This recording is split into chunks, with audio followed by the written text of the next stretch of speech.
Okey, Assalamualaikum warahmatullahi wabarakatuh. Jumpa lagi di channel saya. So hari ni kita buat kerja sikit lah.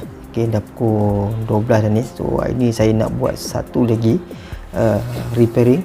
Okey, yang mana laptop Toshiba ni. So laptop Toshiba ni hari tu saya dah buat troubleshoot. So dah dapat kena pastilah apa masalah dia. Okey, so hari ni saya nak tukar ada beberapa komponen lah. Macam video sebelum ni saya bagi tahu laptop ni masalah dia adalah dia punya dia selalu shutdown.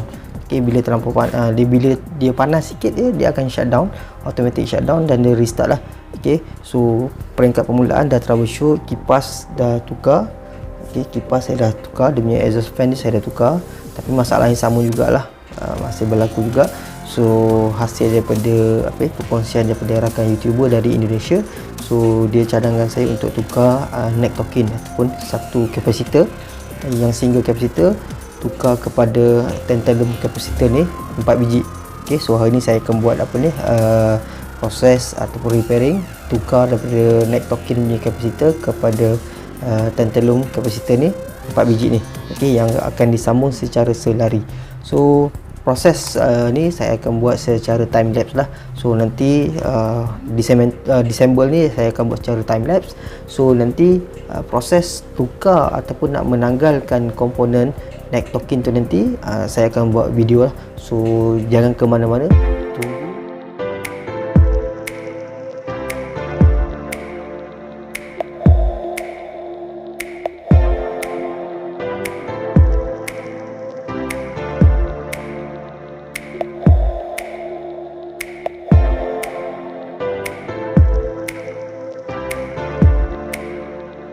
Okey, siap So video tadi adalah proses disassemble.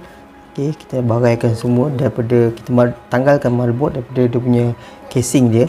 So motherboard yang telah ditanggalkan ni akan menjadi macam ni je lah. Okey, so ini motherboard Toshiba L745. Okey, so ini yang saya dah tukar. Okey, kalau tengok kat sini dia punya kipas baru, dan saya dah servis dia punya heatsink dia semua. Okey, ni semua saya dah servis. Okey, tapi untuk proses tukar neck token ni, neck token ni berada di mana sebenarnya? Okey, so neck token ni sebenarnya berada di bawah processor sebenarnya. Okey, bawah processor. So ini adalah kapasitor neck token yang saya akan tukar kejap lagi. Okey, so sebelum saya nak tukar ni, saya kena buka dululah cover ni ataupun plastik ni.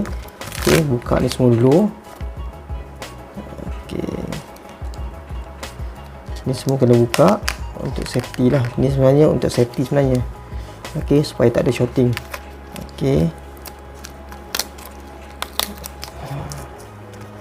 dan juga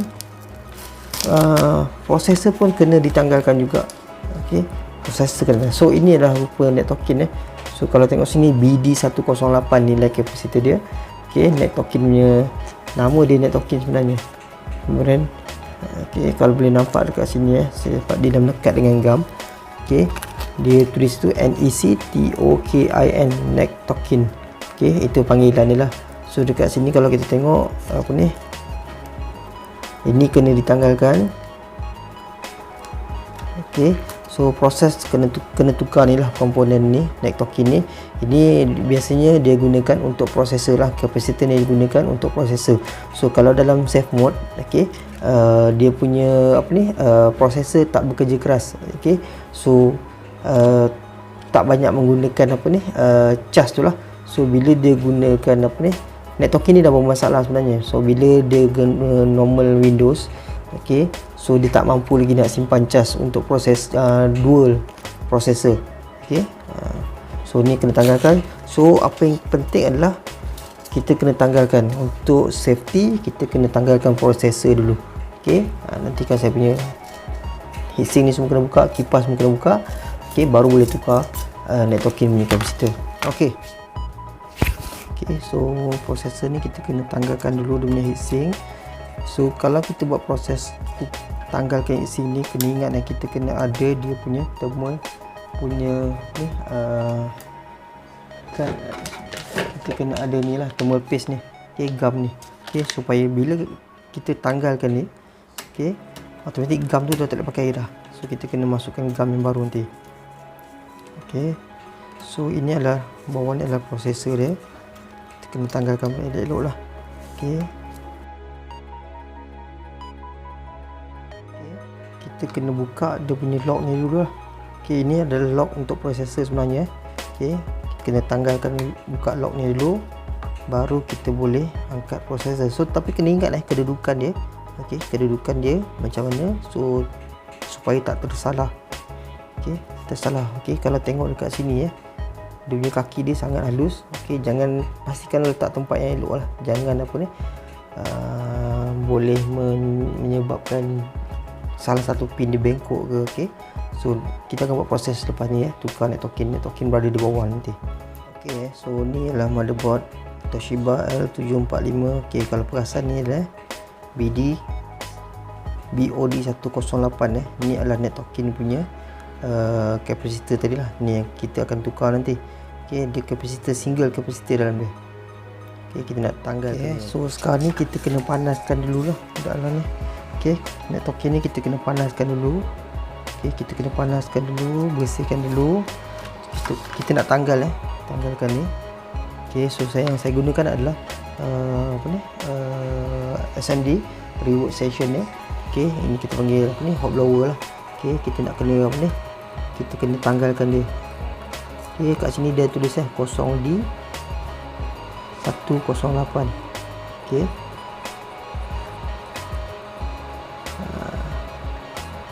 D 108 ni yang kita kena tanggalkan lah. Okey, kita nak tanggalkan ni, memang kita kena cairkan sikit timah ni.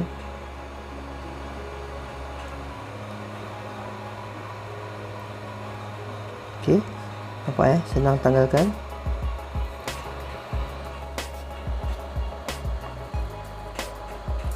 Okey, kalau tengok dah tertanggal. Okey, ni memang kena bersihkan lah. Okey, kapasitor ni yang selalu rosak sebenarnya.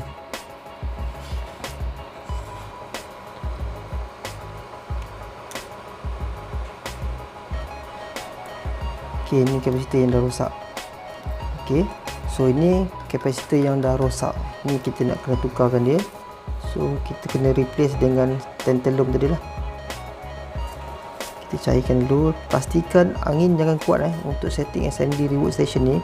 Angin tak boleh kuat dan suhu kena jagalah supaya supaya komponen lain ni tak terbang. Okey, kalau angin kuat, suhu dia panas, kemungkinan besar komponen-komponen lain akan terbang. Okey, ni kapasitor ni kita kena tanggalkan.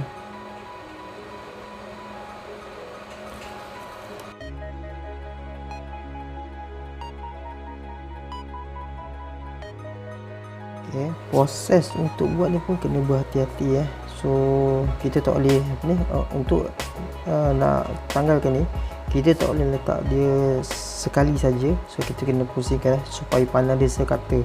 So kalau lama sangat kita letak satu tempat, kemungkinan besar dia punya motherboard akan meletup lah. Bukan dia overheat. Bila overheat, dia punya track dia akan menggelembung ataupun terputus lah. So itu risiko tinggi lah. So kita kena buat pusing macam ni lah, bagi dia punya panel dia sekata. Okay, bukan di satu tempat saja.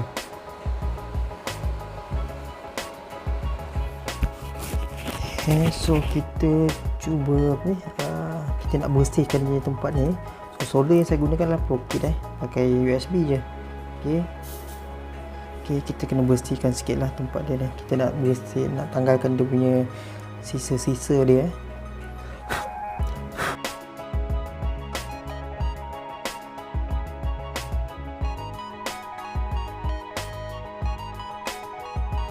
Okay, so proses untuk tukar kapasitor tadi dah selesai. So ini walaupun asal dia 4 segi, so ini dah tukar pada 4 biji lah, disambung secara selari. Okay, so kita dah ubah. Kita cuba nak test, tengok macam mana performance dia macam mana. Right. Okay, so kita dah selesai tadi kita dah selesai tukar komponen kapasitor tadi. So sekarang ni saya dah pasang prosesor semua. So kita nak cuba is it function or not, berjaya ataupun tidak. So daripada kapasitor net token tadi kita dah tanggalkan. Memang proses dia agak kita kena tanggalkan sekeping sebab dia kapasitor ni dah adalah kepingan so kena tanggalkan.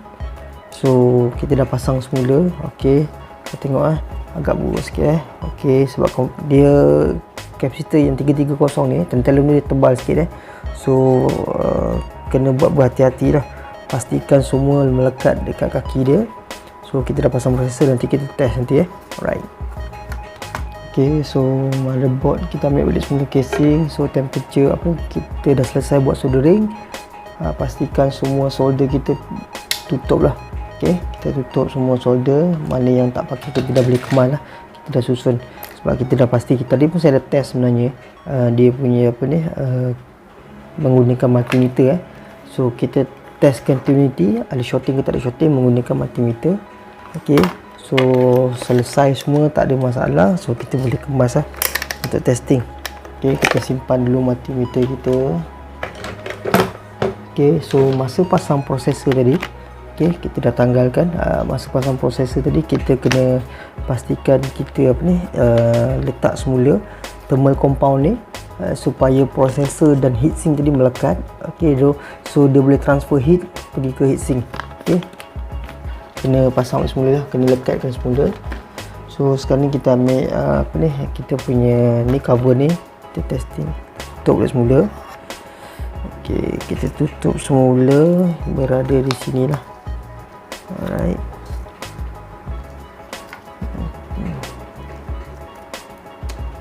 Okay, kita cover stikan di tempat dia. Okay, so kalau kita tengok, kita dah tak nampak dah tantalum tadi.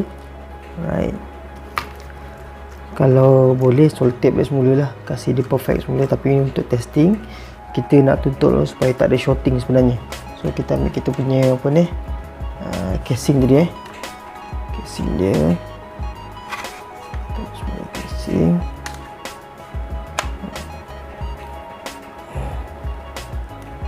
Okay, so tweezer semua kita kat tepi. Memang saya okey lah, agak suka jugalah sebenarnya nak tanggalkan. Okay, kita nak tanggalkan net token tu. That's why kalau untuk repairing motherboard ni agak mahal lah cost dia. Okay, kerumitan dia sebenarnya rumit, sangat rumit. Okay, kita cuba masukkan semula.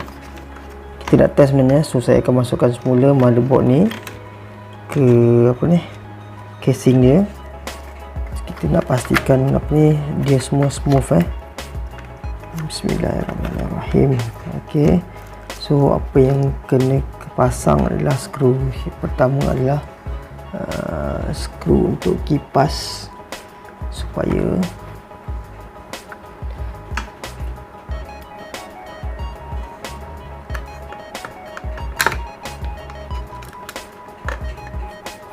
skru kipas kita kena pasang sebenarnya. Okay, so seterusnya kita masukkan semula grafik punya LCD punya connector. Okay, lepas tu penting push button power on punya connector. Kalau tak ada ni tak boleh, kita tak boleh nak test. Kita yang penting dulu. Okay, so yang penting kat sini adalah power button, power supply tadi, dan juga LCD. Kita nak tengok masa dia run window nanti dia function ke tak. Okay, power supply kita masukkan. So ini audio kita tak payah pasang lah. Okay, kita cuba skru 1 2 dulu.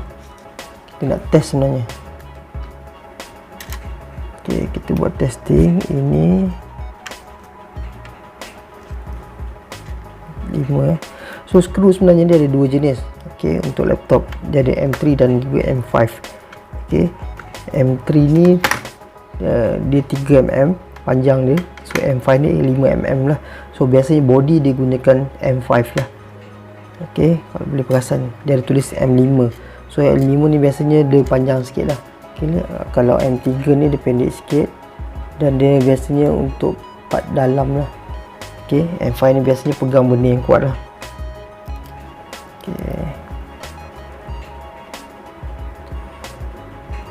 Okey, kita cuba pasang yang basic dulu. Okey, yang penting ada power. Lepas tu kita ada LCD lah. Okey, itu yang penting tu. Audio semua tak ada pasang pun tak apa. Okey, charger.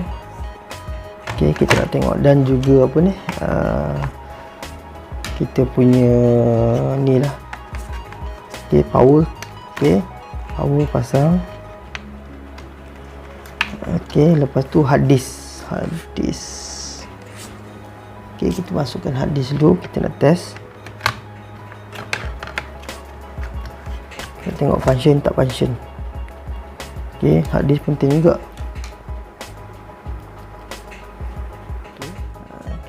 Pasang semua sekali hard disk dulu. Kita cuba masukkan hard disk dengan M3 lah. Okey, kalau ikutkan dia ada skru dia lah. Okey, so saya run yang basic dulu. Kita masukkan yang basic dulu. Hard disk ni pun saya masukkan skru 2 je. Okay, untuk testing dia boleh load Windows ke tak, dan juga kita nak buat comparison safe mode dan juga normal Windows.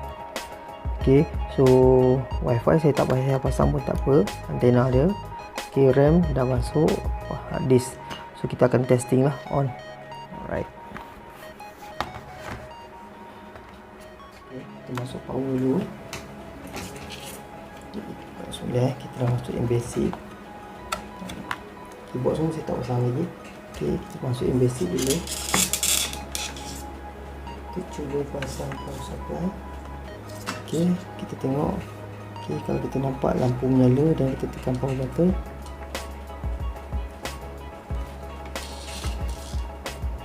Okey, menyala. Alright. Kita cuba kita buat dekat normal Windows. Tengok prosesor tak jalan lagi tak apa.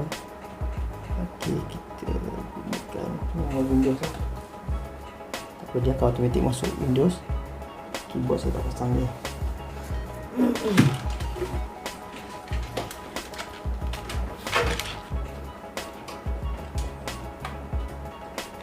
Saya cuba masukkan keyboard ni. Okey, dia masuk Windows. Kita akan tengok sama ada dia shutdown semula ke tak. Okay. So komponen yang kita tukar tadi, nampaknya berjaya lah. Okay, tak ada menyebabkan apa ni, komputer padam terus, maksudnya. Okay, so apa yang kita buat tadi berjaya lah. Okay, komputer boleh on semula, tukar kapasitor tadi. So kita nak tengok dia punya apa ni, saya akan buat testing. Okay, dah pasang ni. Okay, kalau tengok dekat sini okay, prosesor pun dah berjalan. Okay, kipas dah detect ada heat, ada haba, so dia dah bekerja. Okay, lepas tu tengok, saya akan biarkan dalam sampai pagi. Sekarang ni pukul sekarang kemungkinan pukul 1 lah, pukul 1 atau pukul 2 pagi. Saya akan jalankan dia biar dia on. Okay, sekarang ni dah pukul 2 pagi 2 pagi. So saya akan onkan, biar dia on. Okay, kita nak tengok dia masuk dalam Windows biasa, dia ada shutdown lagi ataupun tidak. Okay, so proses berjaya. Okay, tukar kapasitor berjaya. Okay, PC hidup semula. Okay, setakat ni masih belum off lagi lah. So tak ada isu lah, kipas pun normal, tak ada yang. Okay, kalau kita tengok sini, dia punya pusingan kipas exhaust fan ni tak selaju sebelum ni. Okay, so kalau sebelum ni tukar kipas pun dia terlampau laju. Okay, that's why bila dia panas, okay, dia ni semula lah shutdown. Okay, so terima kasih pada yang sanggup tengok video saya ni. So proses untuk tukar ni, proses untuk tukar apa ataupun nak repair laptop sebenarnya, yes, susah dan rumit. Okay, so that's why harga dia mahal lah. Okay, cost untuk repair mahal. Okay, so memerlukan kepakaran. Okay, dan peralatan-peralatan lah, contohnya apa ni, hot blower ni ataupun SMD workstation ni. Okay, soldering kena ada. Okay, soldering. Okay, lepas tu apa ni, tweezer ni semua penting tweezer ni semua penting, dan tangan lah. Okay, jangan menggigil. Alright. Okay, so far setakat ni dia dah masuk dekat normal punya Windows, tak ada shutdown. Biasanya bila dah masuk dekat Windows, okay, sekejap je atau automatik dia akan padam. So alhamdulillah lah ya. Syukur alhamdulillah, jaya juga. Cuma saya nak kena apa ni, biarkan dia dulu run 3-4 jam. Okay, dan saya akan buka ni application lah. Okay, software-software yang lain, nak tengok dia apa ni, bila processor bekerja keras, ada lagi tak masalah overheating tu. Okay, ataupun dia automatic shutdown tu. Okay, so terima kasih kerana menonton saya punya video. So perkongsian daripada saya sedikit macam mana nak repair laptop sebenarnya. Bukan semua orang boleh buat. Okay, dan kalau ada background elektronik pun belum tentu dia boleh buat kalau tak ada keberanian dan kepakaran ataupun skill lah. Okay, so dekat sini apa yang saya malukan adalah saya nak beritahu lah, skill sebenarnya penting. Okay, so terima kasih guys kerana menonton saya punya video. Alhamdulillah berjaya. Jumpa lagi insyaAllah. Assalamualaikum warahmatullahi wabarakatuh.